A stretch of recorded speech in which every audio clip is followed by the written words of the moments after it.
Hali mga kapamilya, kapuso't mga kapatid, andito na naman po ang PWD Teacher Bench just to show to you kung ano nga pong niluto ko after po kahapon. Ngayon ay 27 ng Mayo.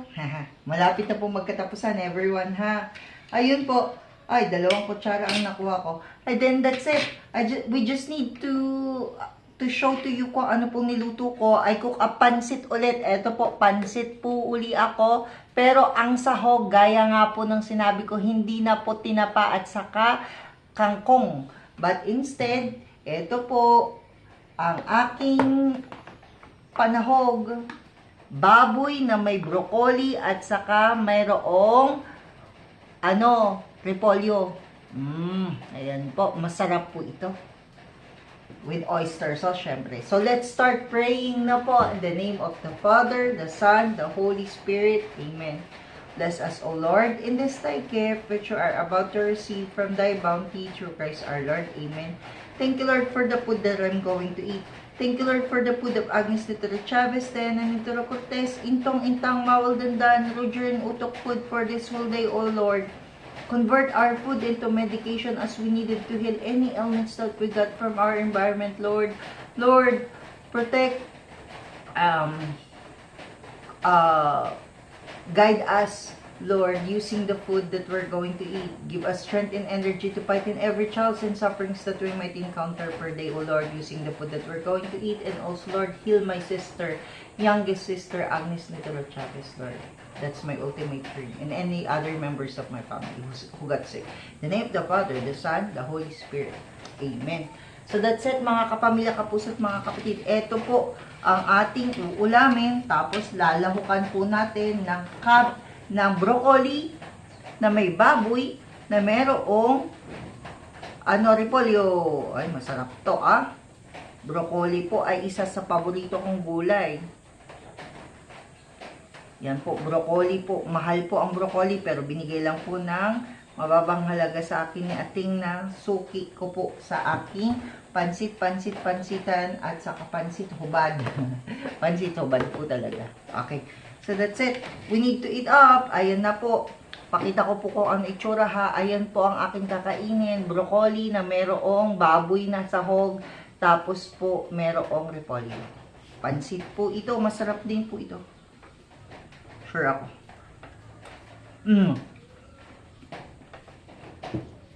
Hindi po maalat ulit ha. Kasi po, ang ginagawa ko po, hindi po ako nagtutoyo talaga. Oyster sauce po ang ko.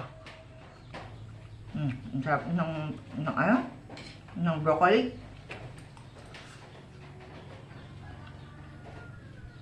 Pinapalagyan pa nga ng carrot ni ate sa akin. Sabi ko, hindi po broccoli na lang. Nag-broccoli ako.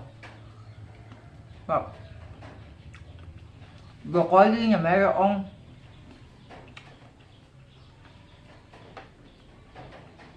Pechay Bagyo nga sana, wala sila. Tapos, ito po yung sinabi ko kahapon na aking kakainin. Ay, alahin, naka-apron pa pala ako. Pasensya po, nagluto po kasi, nag-apron lang. Katatapos lang po magluto.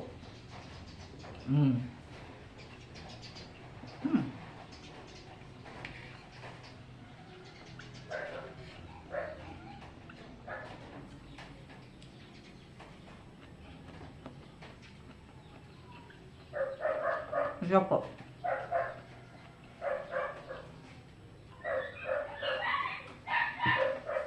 Pagpansit po talaga lumalabas ang aking katakawan. Kasi, dumating nga sa punto dati. First time ko sa San Pedro, Laguna. Pansit ako, 3 months. Nung nagsulo ako, 3 months. Pansit ha, dire-direct ha.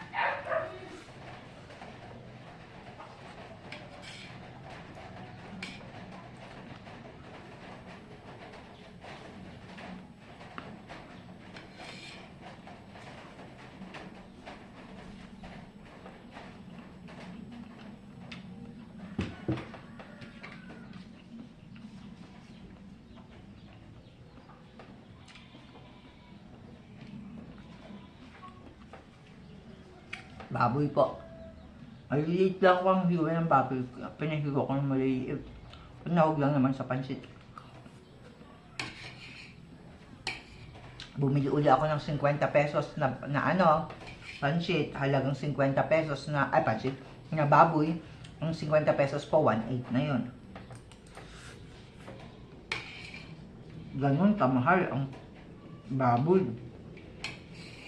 400 per kilo, ha? Mahal.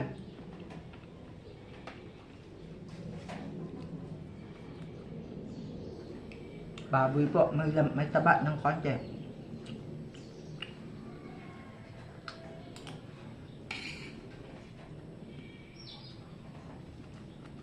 Nga po.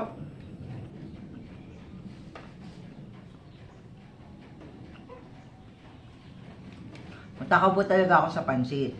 Pero ngayon, nagtitipid po ako. Gagawin kong 3 kainan. With yung, with yung sahog. Katulad po kahapon, tanghalian ako kumain. Nagpanggabi, nagpangagahan pa. 3 beses nga.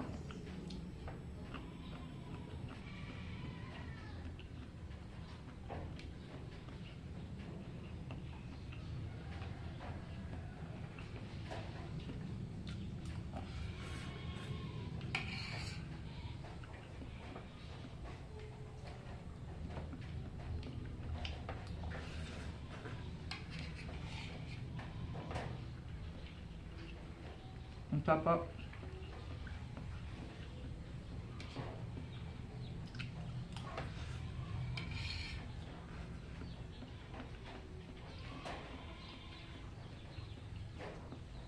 Itong bet na bet ko kapag pansit broccoli. Tapos sahayin ng mushroom. Sayang. Sayang di pala ako nakabili ng mushroom na fresh yung nakadilata. Sayang. Yun na lang sana, no?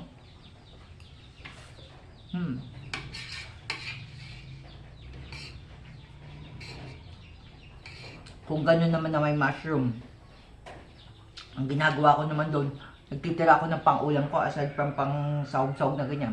Nagtitira ako ng pang-ulam ko. Masarap yun eh.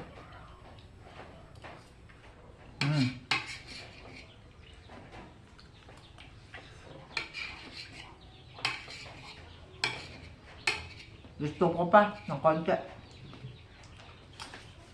Sasaluto ako ng pansit na bagong luto. Taba, tanggalin ang taba. Ito po ang bagong lutong pansit ko.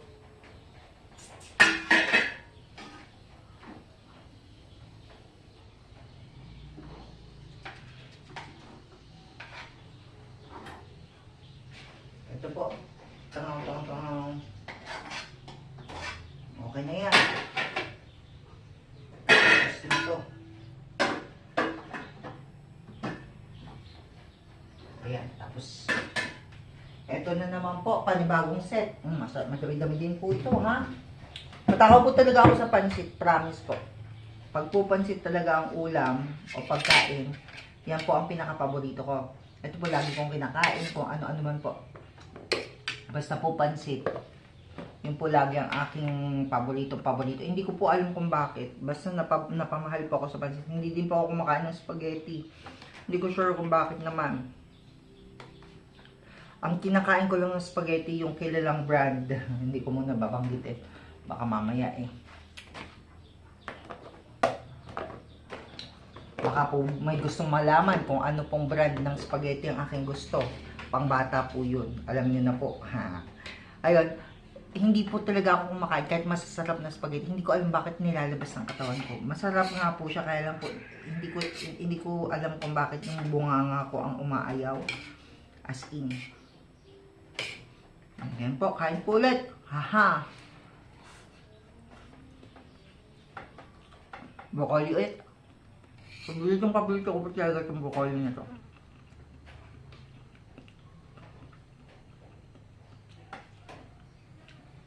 Alam niyo po ba, yung nagbibenta nito, kaklase din po ng tatay ko yung asawa niya.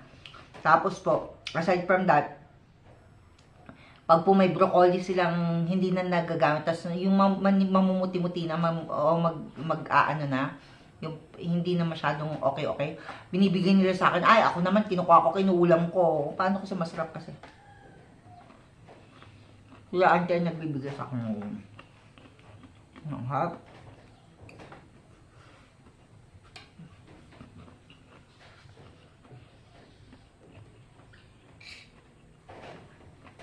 Hap.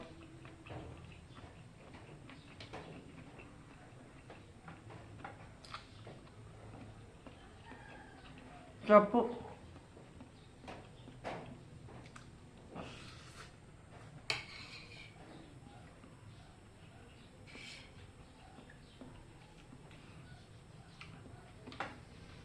Broccoli, pancit.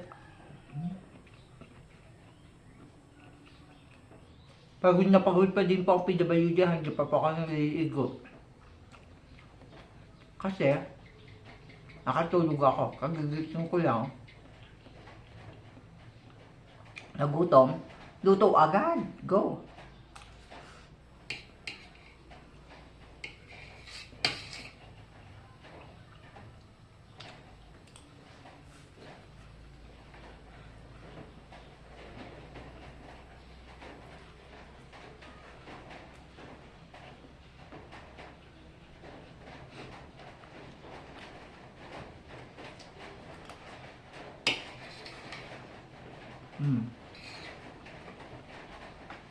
Konti na lang po ng pancit.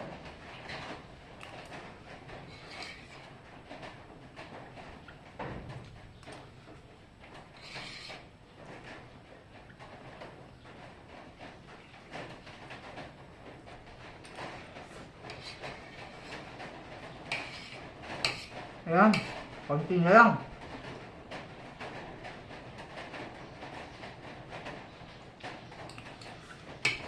Gas na to.